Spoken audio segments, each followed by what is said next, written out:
नमस्कार, the democratic mirror में आपका स्वागत है। राष्ट्रपिता महात्मा गांधी, जिनको कुछ लोग हीरो मानते हैं और कुछ लोगों के लिए वो हीरो नहीं हैं। आज महात्मा गांधी के बारे में तरह तरह की विचारधाराएं, उनके बारे में थ्योरीज लोगों के सामने आ रही हैं। महात्मा गांधी का आज़ादी की लड़ाई में क्या योगदान था, भगत सिंह के बारे में वो क्या सोचते थे, इन तमाम विषयों पर हमारे साथ बात करने के लिए दिल्ली विश्वविद्यालय के असिस्टेंट प्रोफेसर राजनीतिक शास्त्र के रोशन शर्मा जी हैं। उनसे हम बात करते हैं। सर, आपका बहुत बहुत स्वागत है। नमस्कार, आभार आपका। सर, महात्मा गांधी का एक नाम आते ही सबसे पहले क्या इमेज आती है आपके जहन में उनके बारे में? वस्तुतः मुझे रसिया के एक चित्रकार शेरंग का स्मरण हो रहा है। उन्होंने एक बार कहा था कि भारतवर्ष कैसा महान देश है, यह कैसा उदात्त राष्ट्र है जो अपने सभ्यता के उत्कृष्ट रूप पे भगवान बुद्ध को जन्म देता है, जबकि जब सभ्यता के नीचे स्तर पे आता है उस समय भी महात्मा गांधी को जन्म देता है। अर्थात महात्मा गांधी, अगर मैं महान वैज्ञानिक, सापेक्षता सिद्धांत के जनक अल्बर्ट आइंस्टीन के शब्दों में कहूँ तो आने वाली पीढ़ियाँ यह विश्वास नहीं करेंगी कि हाड़ और मांस का बना व्यक्ति पृथ्वी पर विचरण करता था। वह नाम था गांधी। उनका नाम आते ही मेरे मनःपटल पे एक ही बात आती है, मनसा वाचा कर्मणा। जो मन में सोचा उस व्यक्ति ने वही बोला और वही किया। सर, आज़ादी की लड़ाई में गांधी को एक सबसे ऊपर हीरो की तरह पेश किया जाता है। कुछ लोगों का मानना है कि ये इतिहास के अंदर कुछ छेड़छाड़ हुई है, क्योंकि गांधी के समकालीन बहुत सारे लोग थे, उनको उतनी तवज्जो नहीं मिली। ऐसा है कि गांधी को डिफाइन करने के लिए गांधी की एक उक्ति ही पर्याप्त है। जब उनसे लोगों ने पूछा आज़ादी के बाद कि बापू आपकी जीवनी कैसी हो, आप क्या संदेश देना चाहेंगे, तो गांधी ने कहा कि मेरा जीवन ही मेरा संदेश है, my life is my message. दूसरे शब्दों में कहा जाए, गांधी के प्रति जो लोगों की भी अवधारणा स्पष्ट नहीं है, उन्हें लगता है कि गांधी किसी डिप्लोमेट तरीके से भारतवर्ष के लोगों को मोटिवेट कर रहे थे। तो मैं पहली बात बता दूं कि गांधी जो था अपने समय का सूर्य था।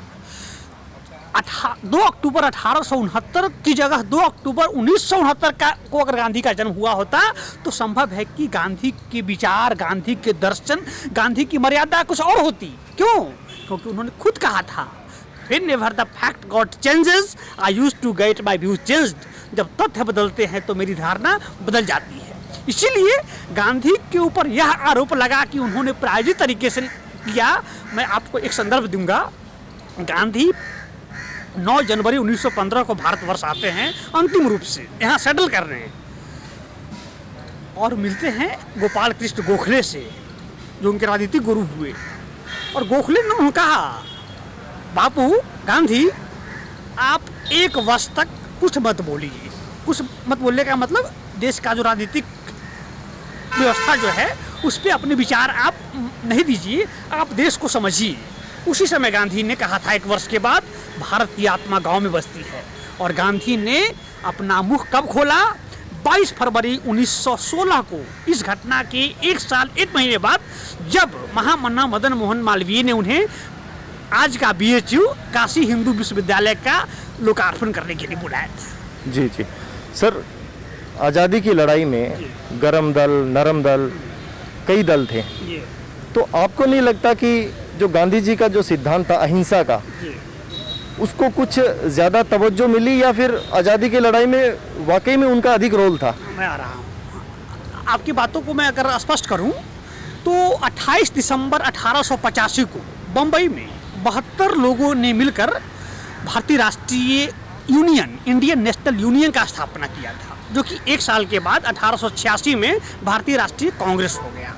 तो अपनी स्थापना काल से लेकर अगला 2 दशक तक, लगभग 1905-06 तक जो कांग्रेस की जो गतिविधि थी वो नरमपंथी थी, वह उदारपंथी थी। इसके बाद भारतीय राष्ट्रीय कांग्रेस में गरम दल के लोगों का प्रवेश होता है। लाल बाल पाल, अरविंदो घोष का नाम आपने जिक्र किया हो। तो 1920 तक कांग्रेस में उसी दौरान तमाम तरह के सूरत अधिवेशन, लखनऊ अधिवेशन में विवाद भी हुए, कुछ टूटन भी हुआ। अंतिम रूप से जुलाई 1920 में बाल गंगाधर तिलक के देहावसान के उपरांत पूरी की पूरी भारतीय राष्ट्रीय कांग्रेस की जो स्ट्रक्चर थी, जो संरचना थी, वह गांधी को समवेत स्वर में सबने गांधी का नेतृत्व स्वीकार कर लिया। इसीलिए नरमपंथियों से, उदारपंथियों से गांधी का प्रत्यक्ष रूप से कोई सरोकार कहा जाए या प्रत्यक्ष रूप से कोई टकराव था, ऐसी स्थिति आई नहीं थी। हाँ, गांधी ने खुद भी कहा है कि गांधीवाद नाम की जो कोई चीज़ थी, तो गांधी को कोई इज़म या कोई वाद प्रभावित नहीं कर सका। उन्होंने कहा, एनसीईआरटी की बुक्स वगैरह में प्राय रहती है, उन्होंने देश के लोगों को एक जंतर दिया, और वो जंतर क्या था? ऑन टू दिस लास्ट, अंतिम आदमी। और उन्होंने कहा कि जब कभी संदेह हो आपके मन में कि मैं सही करने जा रहा हूँ, गलत करने जा रहा हूँ, तो आप उस सबसे अंतिम व्यक्ति को देखिए जिसको आपने गरीबी में देखा हो। आपकी अंतरात्मा जो होगी वह सही कहे। और इसी अंतरात्मा को साक्षी मान के गांधी ने अंतिम व्यक्ति के हितों के लिए राष्ट्रीय आंदोलन में अपने आप को न्यौछावर कर दिया। आपने कांग्रेस का जिक्र किया, जी। तो सर क्या ये बात सच है कि महात्मा गांधी ने कहा कि भारत जब आज़ाद हो जाए तो कांग्रेस का रिटर्न कर दीजिएगा? दरअसल इसके पीछे भी एक रोचक तथ्य है। भारतीय राष्ट्रीय कांग्रेस के बेलगांव सत्र जो हुआ था 1924 में, गांधी जी उसके अध्यक्ष थे। उस समय भारतीय राष्ट्रीय कांग्रेस के अध्यक्ष का कार्यकाल 1 साल हुआ करता था और उसे प्रेसिडेंट कहा जाता था और हिंदी में राष्ट्रपति कहा जाता था। तो देश की आज़ादी के समय गांधी का एक पहल था कि कांग्रेस एक आंदोलन था। हमने जब इसका स्थापना किया, एओ ह्यूम और जो WC बनर्जी जैसे उस समय के बुद्धिजीवियों ने, फिरोज शाह मेहता, दादाभाई नौरोजी ने, उनका उद्देश्य एक सेफ्टी वॉल्व की तरह कांग्रेस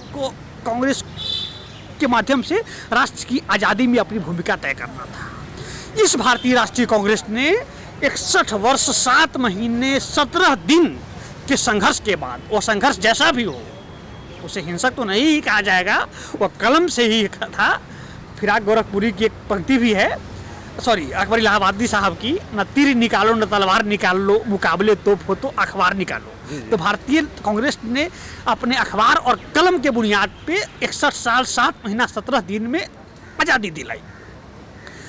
इसके बाद आज़ादी की उपरांत ऐसा कहा जाता है, गांधी जी अपने देहावसान से कुछ पहले अपने मित्र मंडली या फिर उस समय के जो नेता थे, नेहरू या फिर पटेल, से संवाद करते हैं और कहा था उन्होंने कि कैसा होता कि हम भारतीय राष्ट्रीय कांग्रेस के जगह पे एक लोक सेवा संघ बनाते और उससे पार्टी कार्यों से मुक्त रखते।